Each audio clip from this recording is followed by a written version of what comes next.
नमस्कार, प्रणाम दोस्तों। तो आज जो कुछ भी ध्यान में मैंने अनुभव किया है और जो कुछ जाना है मैंने, वो आपके समक्ष रखूँगा। कर्ता जो है वो मन ही है और इस संसार में जब तक मन है तब तक आप कार्य करते रहेंगे। जहाँ मन का लोप हो जाता है वहाँ कार्य भी समाप्त हो जाता है, वहाँ कुछ नहीं होता।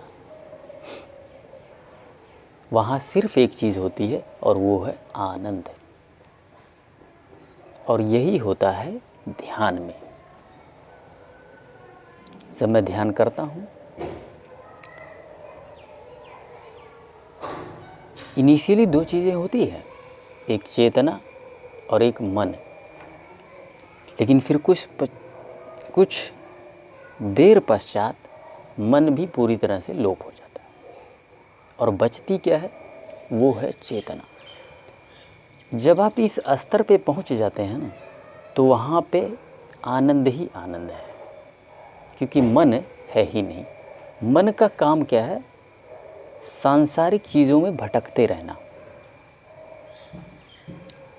विचार आते रहेंगे, ये गड़बड़ हो गया, वो गड़बड़ हो गया, इसको ऐसे कर दें, उसको वैसे कर दें, ये सेटल हो जाएगा। फिर इस तरह की चीज़ें, सारी चीज़ें, है ना, आइडियाज़ और इत्यादि, वो सारी चीज़ें चलती रहती हैं, है ना।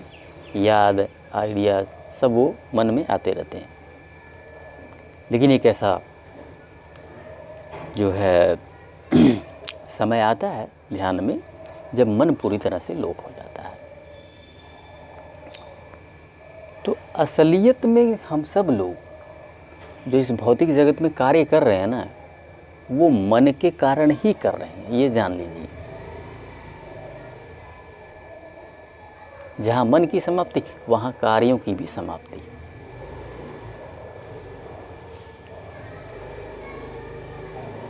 खुशियाँ प्राप्त करने की कोशिश तो आप कर रहे हैं, मगर वो जगह गलत है।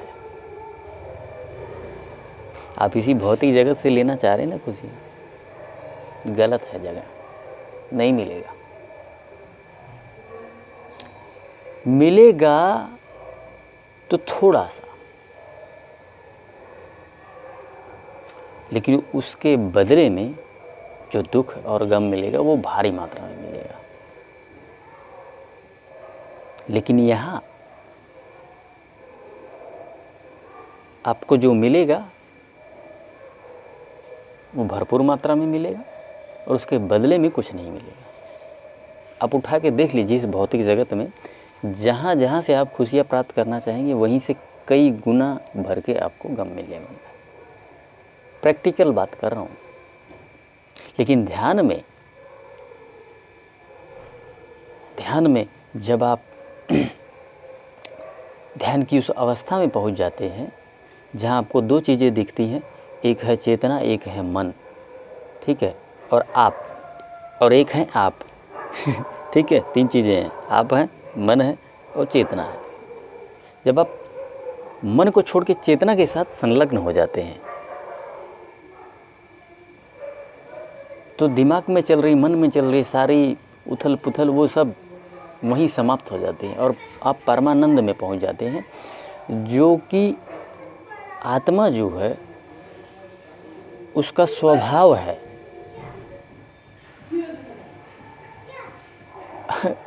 उसका स्वभाव ही यही है, परमानंद। और जब वो चेतना के साथ संलग्न हो जाती है, पूर्ण रूप से अपनी उस अवस्था में पहुंच जाती है और जब तक मन के साथ संलग्न रहती, पूरा दिन मन के साथ ही हम संलग्न रहेंगे, पूरा दिन सिर्फ ध्यान को छोड़ के। जब ध्यान की अवस्था में आप होते हैं, उसको छोड़ दीजिए, बाकी का जो दिन आपका व्यतीत हो रहा है वो पूरा का पूरा 1 सेकेंड।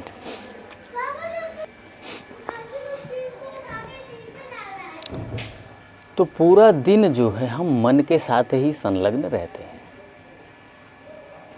और चेतना के साथ कब संलग्न होते हैं? जब हम ध्यान में होते हैं। और आत्मा का अपना स्वभाव तभी पता चलता है जब वो चेतना के साथ रहती है, और वहीं जब चेतना के साथ वो जुड़ जाती है, वहीं से परमानंद स्टार्ट हो जाता है, वहीं से आनंद। क्योंकि करने के लिए वहाँ कुछ भी नहीं है, कोई विचार नहीं है, कोई उथल पुथल नहीं है दिमाग में, और एकदम रिलैक्स, एकदम आनंद में होते हैं।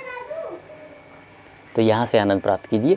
इस भौतिक जगत से प्राप्त करेंगे तो प्राप्त इतना सा करेंगे और भरेंगे इतना, ये जान लीजिए आप। दूसरी बात, आपको ये भौतिक जगत छोड़ने की ज़रूरत नहीं है। असली योद्धा तो वो है जो बिना छोड़े जंग जीत जाए, वो बड़ा योद्धा। सन्यासी बन के इस चीज़ को प्राप्त करना कंपैरेटिवली आसान है, और लेकिन गृहस्थ रह के इस चीज़ को प्राप्त करना बड़ा ही मुश्किल। और असली योद्धा यही है। इसलिए आपको कुछ भी छोड़ने की ज़रूरत नहीं है, आप गृहस्थ रह के ही इसको हासिल कीजिए। अपनी सभी जिम्मेदारियों को निभाइए और अपनी ये जो साधना है इसको जारी रखिए, और आनंद यहाँ से प्राप्त कीजिए। सन्यासी बन के तो, और इस बात की कोई गारंटी नहीं है कि आपके छोड़ने से छूट जाएगा। मान लीजिए आप संन्यास ग्रहण कर लेते हैं, आप छोड़ देते हैं सब कुछ, आपके छोड़ने से छूट जाएगा, इस बात की कोई गारंटी नहीं है, ये भी मैं बता दूं। और जिसका छूटा नहीं है वो बेशक से जंगल में बैठा हुआ है, लेकिन मन अभी भी वहीं पे लगा हुआ है, घर गृहस्थी में, बीवी बच्चों में इत्यादि जो भी है, मित्र में, है ना? तो छूट गया है, छूटा नहीं है, बेशक से आप जंगल में बैठे हैं। तो इसलिए छोड़ देने से छूट जाएगा इस बात की गारंटी नहीं, लेकिन बैठे बैठे साथ जुड़े जुड़े रह रह के भी छोड़ सकते हैं,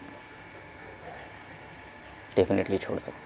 और ये साधना के द्वारा ही होगा, ध्यान के द्वारा होगा, और भगवान की भक्ति के द्वारा होगा। ये सारी चीज़ें एक साथ लेके चलिए। सो चलिए दोस्तों, आज का सेशन यहीं समाप्त करते हैं। धन्यवाद।